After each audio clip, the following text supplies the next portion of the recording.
Now, IQ tends to be hereditary, and there's well known literature that basically explains how people with higher IQs tend to do better economically. Like if you have a really high IQ, odds are you're going to be able to get a job easily, become more educated, to be able to graduate with degrees in engineering, medicine, which are not as easy as a degree in gender studies or communication or history. I mean, you don't really need to be that smart to get a degree in history. Now, notice I said not. You don't need to be really that. You don't need to be that smart to get a degree in history, compared to math and anything in STEMs. But even history degrees require some level of intelligence. Even gender studies, which is bullshit thing, it still requires some level of intelligence. You need to know how to write papers, how to work a fucking computer. You know how to do some things like that. And I know a lot of people who don't have degrees in gender studies that are not feminist that can't even write a fucking proper sentence. They can't write an essay, let alone a paragraph. But the more intelligent you are, the more likely you are to get a better paying job. The more likely you are to be able to become wealthier if you have that better paying job, because you can use more of that money to invest and grow your net worth. But that's not always the case. There are some people that are intelligent, they have a high paying job, but they lack discipline and or financial literacy. I know this woman who makes $200,000 a year.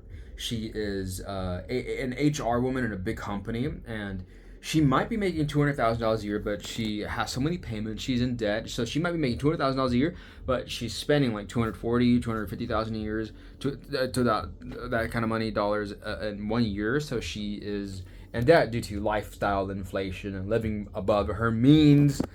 So then there's this other guy like Ronald Reed. They often talk about him on social media, specifically YouTube.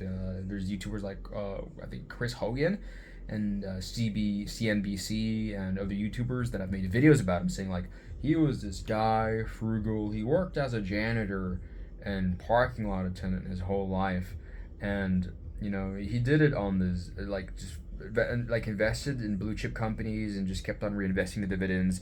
And I believe he started in his 40s investing, but I could be wrong. He lived well until his 90s, but I know he was investing for decades, and he lived very frugally, really frugally. And when he died, I think he had a net worth of like between $8 and $9 million, something like that. So something substantial like that.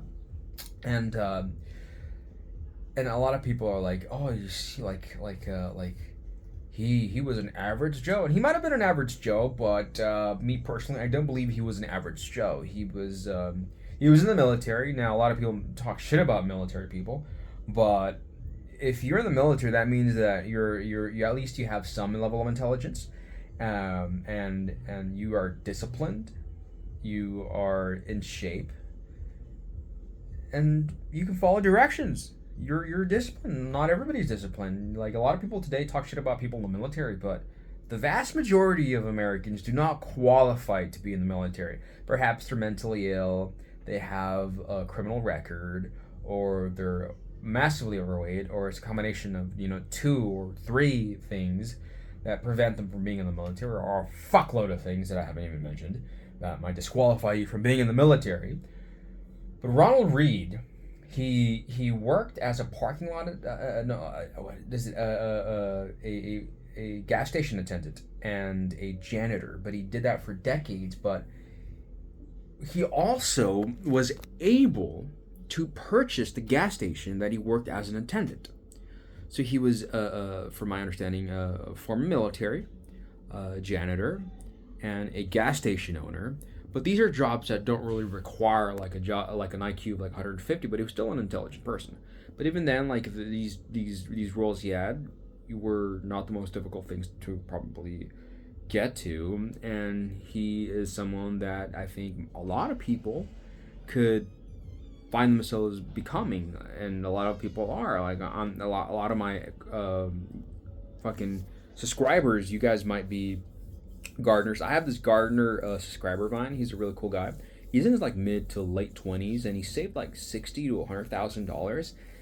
And at his age, if he were to theoretically invest it in the S&P 500, and let's say it has an 8% annual return, by the time he's like 60, he should be a millionaire. or 65. I forgot. I don't remember the math at the top of my head. But even if he's not a millionaire, his $60,000 to $100,000 will compound to way more. So he is really good at acquiring money and saving it up in his 20s. And imagine if he invests well and the market does well, and like if you invest in the S&P 500 or a total stock market index or a target date fund, he will end up doing very well for himself. I have other subscribers that are in similar lines of work, grunt work, grunt work that doesn't require a lot of cognitive abilities, that are doing very well for themselves. I know this one guy, he's worth about $1 million. He's in his late 30s, and he is worth way more doing his grunt job than this other woman who's HR for this big company. But I mean, one cannot deny that somebody who has $1 million portfolio in their 401k in their 40s, making $50,000 a year with a family of 3, will have possibly a harder time, taking their family on a vacation to, France and the French Polynesian Islands. I think that's what it's called. And someone who is doing really well in their portfolio, who's making $200,000 a year and has a family of 3, and they're managing their money correctly. You see, people with higher intelligence that are also disciplined and have a high profession, they can end up doing way better than the person who is simply a frugal saver investor on a low income. And you don't ever hear about these people with a low skill profession, like working as a janitor or a security guard, ending up being worth 20, 30, 40, 50, 80, 100 million dollars.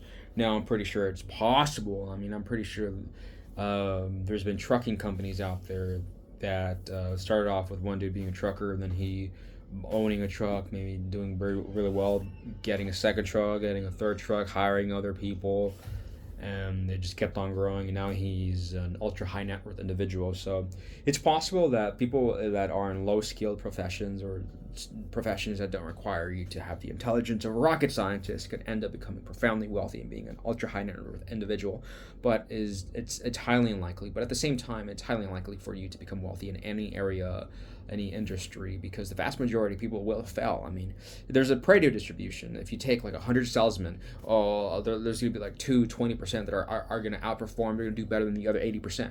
So in all industries, I think the vast majority of people are not millionaires, but there's some industry where they're more likely to have millionaires within that industry, such as engineering, accounting, and teaching. And you might be like, oh, teaching, they don't produce millionaires. Well, there's a lot of teachers that are doing very well for themselves. I know this teacher who owned like 3 or 4 houses, and he was making the equivalent of like $100,000 a year in his early 40s, and right now he bought another house, I think, in Southern California.